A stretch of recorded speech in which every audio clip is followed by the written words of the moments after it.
Well, we'll start with the polls. Uh, and look, I know there are not a lot of them, but the polls that are out seem to show that a majority of likely Democratic voters don't know who they're supporting in this race just yet. They don't know enough about this race or your opponents to say who they're going to support. So if Democrats don't know, how in the world are you going to get independents and other Texans to support your campaign? And we're talking about November, Luke, right?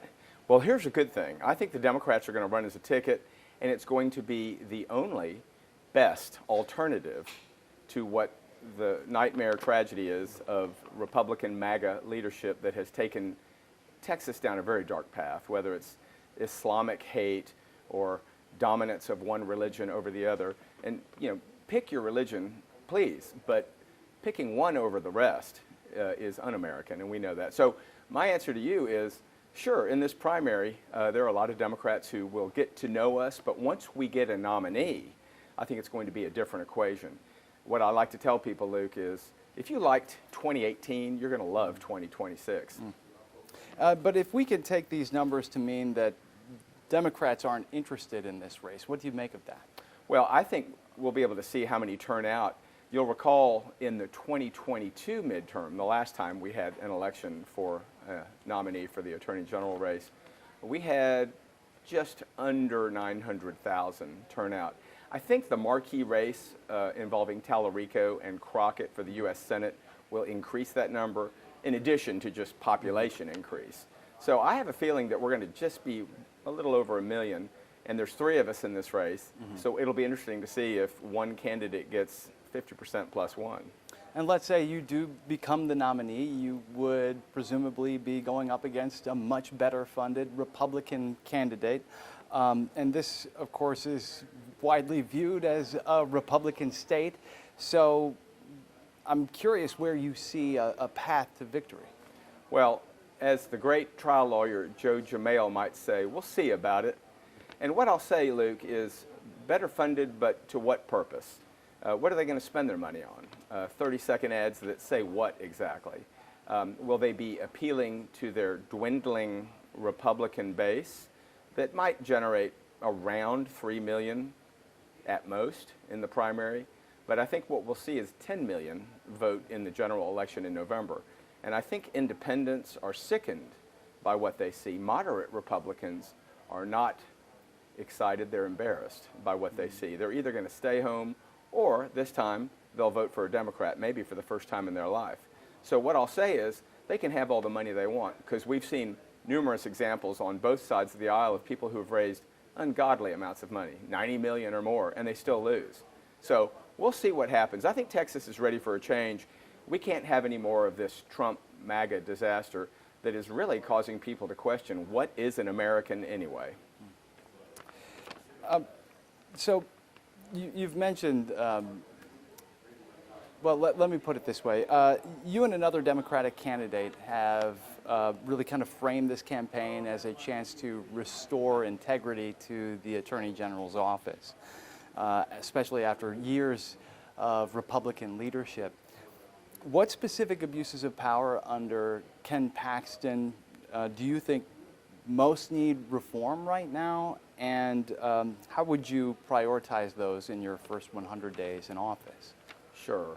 Ken Paxton has taken the once esteemed office of Attorney General and turned it into a tool of persecution. And this is not what the OAG was intended to be when the Texas Constitution was written. You got to be the top lawyer, and just think about in your own, personal life. Those who are watching might think what they think their lawyer ought to do for them, ought to return phone calls, explain things clearly, and stand for right versus wrong. Ken Paxton has taken the office and turned it into a partisan attack machine. Now, this doesn't serve most Texans, but it does serve his re-election aspirations. In fact, it wouldn't be an exaggeration, Luke, to say that Ken Paxton is running his United States Senate primary campaign from the office of Attorney General. So what I would do, if elected as the first Democrat statewide in 3 decades, is restore integrity, as you say. And what that means is do a lawyer's work And it would be for Republicans, Democrats, Independents, people who don't even consider themselves aligned with any political party, and do the work, meaning put money back in people's pockets, protect their consumer interests, collect the child support, and deliver it on time, and do right by the Open Records Act, the Open Meetings Act, which is what the Attorney General is the guardian of. Going back to those polls, in the most recent poll at the University of Houston shows you running just ahead of Senator Johnson. But yet it appears that you haven't really been able to fundraise or to get the money that you need to get your message out. So I'm curious why it is you believe that the money isn't following you in your campaign. Well, people are very upset after 2024 when they funded a great Democratic effort only to be beaten by 9 to 10 points. And I sensed that when I started making my phone calls in early 2025. Now, Luke, I will say, we ended the calendar year with $250,000 cash on hand, and in a Democratic primary, you can do everything you need to do for $250,000. You may not be able to afford the most expensive consultants or have the most highly produced video, but the question is, we are turning out a base vote, and I have 34 clubs endorsing me. We have 4x8 signs with my smile and my name and what I stand for on signs all around the major urban areas. And we also have a social media presence that is second to none because I write my own material and I'm very authentic in what I have to say, and people are responding to it. So sure, it would have been great to have more money, but we have quite enough. It kind of reminds me of that signal scene in Apollo 13 where the engineers are saying, look boys, this is what the astronauts have upstairs and you better make it work. Well, we have enough money to do what we need to do. We're getting our message out. And I think you started to distinguish yourself among the other Democratic candidates in this race. How do you distinguish yourself? Well, I think my colleagues all have their place. And what I would say is, as a former mayor, I bring a perspective that is sorely lacking in state government. Also, as a 35-year attorney, full-time, the entire time, trying cases all around the country, federal court and state court, I've got the experience that both my colleagues have to some extent, but not nearly as much as myself. And then finally, Luke, I am the progressive candidate, meaning I have experience taking courageous stands, as I did in Galveston, in rebuilding public housing for our middle class and working families, even though it took a great political cost to get it done. And that's the sort of courage Texas is going to need out of its next Attorney General, whether it's taking on the federal government's overreach or simply delivering the government that people need, which we have not seen in decades here. And we've talked about this, we've kind of circled around this, but I want to go at this directly. Texas has not elected a Democrat statewide in 30 years, 3 decades. So how does a Democrat actually win the Attorney General's race? Well, we start with the notion, and it's an important one, that this is an open race. For the first time in 12 years, Luke, we have no incumbent. Secondly, we look at who the Republican field will yield. We know there's going to be a runoff because there are 4 strong, in their world, candidates.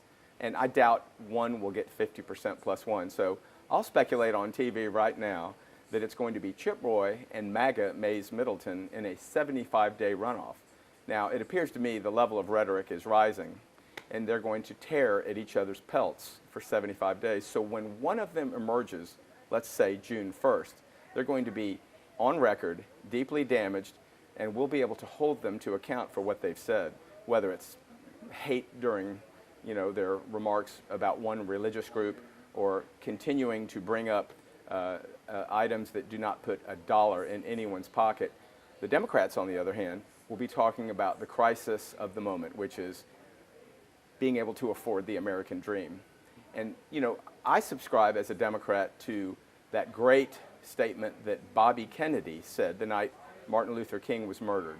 And he said, let us rededicate ourselves to the proposition that government is to tame the savageness of man and make gentle the life of this world.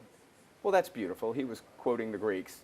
But in fact, that is what government should be. We need to do what makes life better and then get out of the way. And as a former mayor, I know that all too well. All right. Well, Joe Jaworski, thank you so much for your time. Thank you. Thanks for coming on. You bet.